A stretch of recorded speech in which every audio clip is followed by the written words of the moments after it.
শুভ দুপুর বন্ধুরা। তো দেখো আমি আমার আজকে দুপুরের মেনু নিয়ে চলে এসেছি। নিয়েছি গরম গরম সাদা ভাত আর হচ্ছে গিয়ে পেঁয়াজ ও লেবু, তারপরে নিয়ে নিচ্ছি আলু দিয়ে সয়াবিনের একটা তরকারি। খুবই সিম্পল তরকারিটা। তারপরে দেখো একটু লঙ্কা নিয়ে নিলাম, তারপরে অল্প অল্প করে খেয়ে নিচ্ছি। সয়াবিনটা কিন্তু খুবই সিম্পল করেছিলাম, খেতে কিন্তু ভালো লাগছিল। তারপরে দেখো লেবুর রস দিয়ে মেখে আবারও খেয়ে নিচ্ছি একটু একটু করে। আর সঙ্গে যদি থাকে কাঁচা পেঁয়াজ তাহলে তো কোনো কথাই নেই। তারপরে দেখো নিয়ে নিচ্ছি আজকে সোস টপার চিকেন কষা। আর এটা কি তোমরা বলো তো আমাকে কমেন্টে।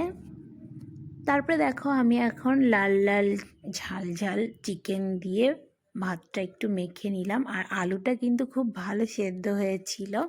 তারপরে দেখো নিয়ে নিলাম একটু আলু আর একটু চিকেন আর একটু পেঁয়াজ, এই দিয়ে আমি অল্প অল্প করে খেয়ে নিচ্ছি।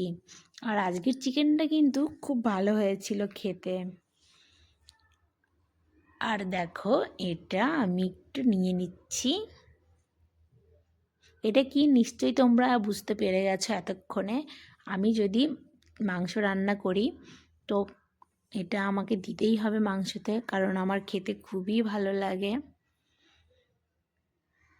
বেশ একটু ঝাল ঝাল হয়েছিল। আর চিকেনের কালারটা দেখেছো, খুব সুন্দর কালার এসছে। আর তোমাদের বাড়ি আজকে কি কি মেনু হয়েছে আমাকে জানিও কমেন্টে।